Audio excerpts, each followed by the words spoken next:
In the world of wildlife filmmaking, Mike DeGruy was a renowned explorer and underwater filmmaker dedicated to showcasing the wonders of the natural world. But fate had a different plan. As he embarked on a daring aerial expedition, little did he know that the very skies he relied upon for breathtaking shots would become the backdrop of his final heart-wrenching chapter. Join us as we uncover the details of Mike DeGruy's last moments. Mike DeGruy was born on April 29, 1951, in Mobile, Alabama, USA. From his adventures swimming in the swamps of Mobile Bay's streams as a little boy, to his time as a skilled springboard diver on his high school swim team, DeGruy's affinity for water was evident. His passion led him to embrace scuba diving along the mesmerizing Gulf Coast. He graduated from North Carolina State University with a degree in marine zoology, then moved to Hawaii and eventually became a curator at the Waikiki Aquarium. Driven by his insatiable curiosity, DeGruy later ventured to the enchanting Marshall Islands, where he assumed the role of manager at the Mid-Pacific Marine Laboratory. This opportunity allowed him to immerse himself in the captivating wonders of the Pacific Ocean, expanding his knowledge and nurturing his deep connection with the underwater world. Throughout his career, DeGruy fearlessly ventured into oceans across the globe, embracing the thrill of swimming and scuba diving in diverse marine environments and shooting films for clients including the BBC, National Geographic, and Discovery Channel. His passion and dedication were evident as he encountered the wonders of the underwater world firsthand. In more than 24 documentaries over 3 decades, he filmed killer whales snatching sea lion pups off the beaches of Patagonia, lobsters migrating in the Bahamas, tiger sharks feeding on albatross in Hawaii, and hydrothermal vents deep in the Atlantic and the Pacific. He turned his lens towards the vulnerable coral reefs, exposed the devastating consequences of El Niño on California's cherished marine mammals, and shed light on the alarming decline of shark populations in the Great Barrier Reef, and he was widely recognized for his contributions to Shark Week, where he became a beloved presence. Driven by a profound fascination for oceanic cephalopods, DeGruy and his dedicated team even achieved a groundbreaking feat. They became the first to film 2 rarely seen marine creatures, the enchanting nautilus and the enigmatic vampire squid, both thriving in their natural habitats deep within the world's oceans. By venturing into unexplored depths, DeGruy and his team unveiled these rarely seen beings, expanding our understanding of the diverse and captivating life that resides beneath the waves. While much of DeGruy's filming involved utilizing remote submersibles, he was not one to shy away from personally venturing beneath the ocean's surface, camera in hand. Even despite the fact that on April 2, 1978, while diving in a remote area of the Inuiatak Atoll in the Marshall Islands, he was attacked by a shark, and part of his right arm was torn off. After 11 operations and with only partial use of his right hand, he returned to the sea.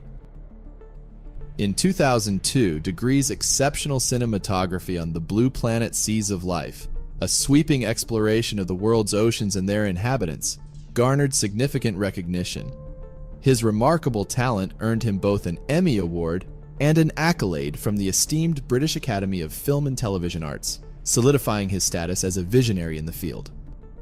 In 2005, DeGruy collaborated with James Cameron, the Academy Award-winning director of Titanic, to oversee underwater photography for the captivating Discovery Channel documentary series titled Last Mysteries of the Titanic.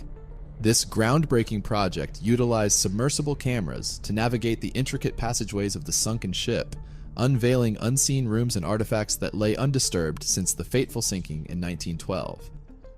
DeGruy's role extended beyond being the silent observer behind the camera. In some of these projects, he stepped into the spotlight as a charismatic host, guiding viewers on immersive journeys into the heart of these environmental challenges. With his infectious enthusiasm and deep knowledge, he shared compelling stories, raising awareness and inspiring action to protect our precious marine ecosystems. Unfortunately, on February 4th, 2012, tragedy struck. Mike DeGruy and Andrew White, also a filmmaker, had just taken off from an airstrip in Jasper's Brush near Nora, 97 miles south of Sydney, in a Robinson R-44 helicopter. They were on their way to film the launch of a deep-sea submarine nearby Jervis Bay, when their helicopter nosedived, crashed into the ground, and burst into flames. White was piloting the chopper when it crashed. What happened?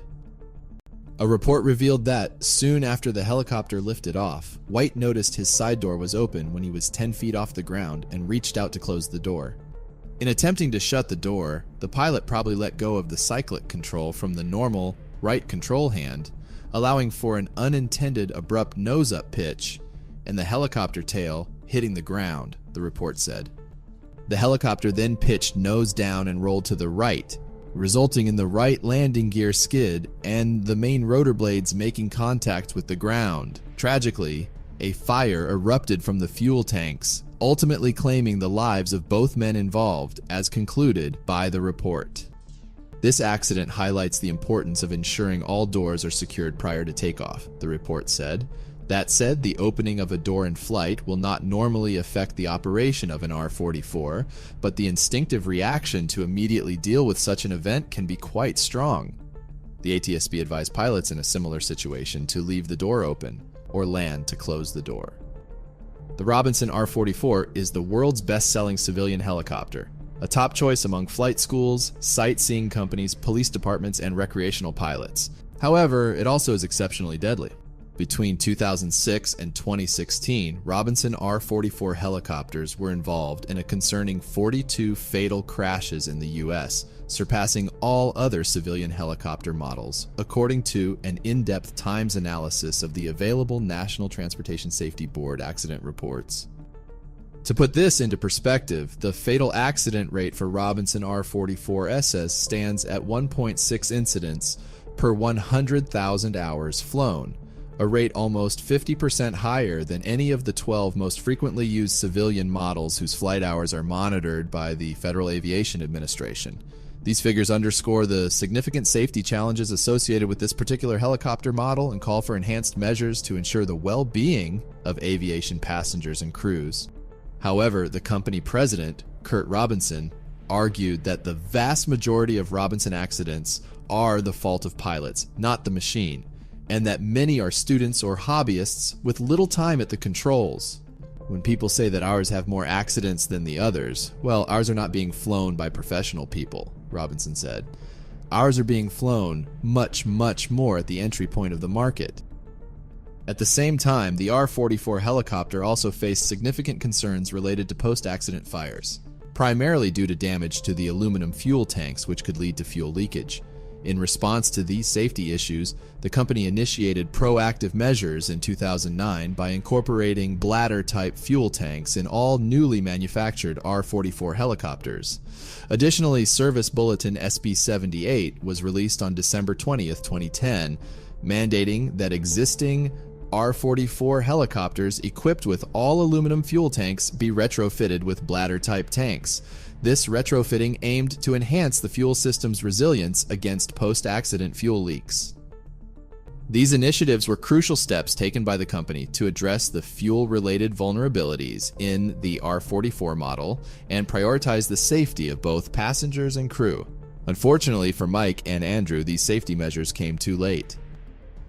Mike and Andrew were like family to me, Director James Cameron said. They were my deep-sea brothers, and both were true explorers who did extraordinary things and went places no human being has been.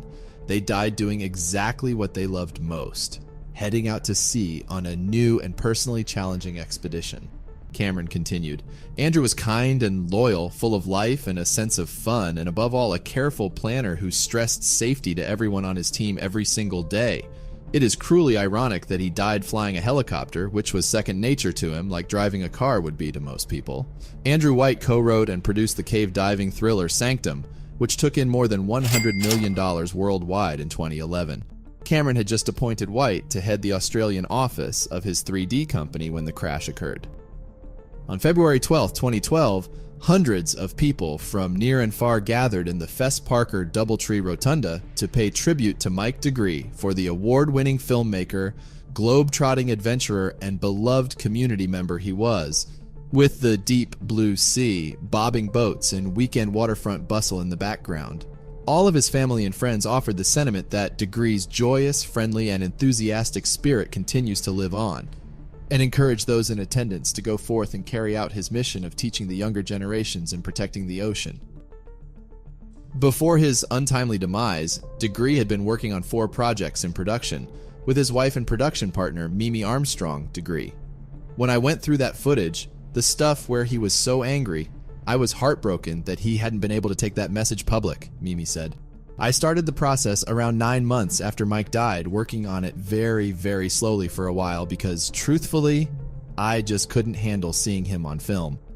Diving Deep, The Life and Times of Mike DeGruy, directed, produced, written, and narrated by Mimi Armstrong DeGruy, offers a profoundly intimate glimpse into the depths of DeGruy's remarkable life.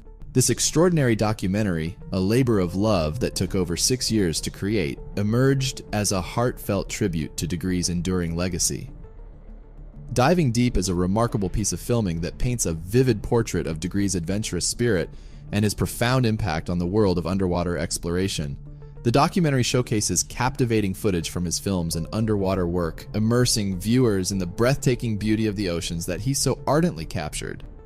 In-depth interviews with Sir David Attenborough, James Cameron, and many of DeGruy's collaborators shed light on DeGruy's immense contributions and the lasting impression he left on those who had the privilege of working alongside him. For Mimi, Diving Deep became a deeply personal journey of healing and remembrance. The film became a vessel for her to navigate the intricate layers of grief, to honor her late partner's extraordinary career, and to share his profound ecological message with the world. The documentary made its poignant debut on January 30th, 2019, capturing the hearts of audiences and reaffirming DeGruy's enduring legacy. The film's premiere held a special place at the Santa Barbara International Film Festival, a community that DeGruy deeply cherished. Mimi's hope is that Diving Deep sparks a flame within each viewer, an awareness of the ocean's significance, a conscious connection to one another, and a renewed commitment to protecting our planet's precious marine ecosystems. Mike lived in the moment more than anyone I know, which might have been because he survived the shark attack, which he called his second birthday. I hope they see his spirit and take every opportunity to relate to each other consciously, and ultimately to jump in and get involved in understanding and protecting the ocean. If you found this video informative or thought-provoking, please give it a thumbs up and subscribe to the channel to stay updated on more tragic stories. We love to hear your thoughts, so feel free to leave a comment down below and let us know your thoughts on this story.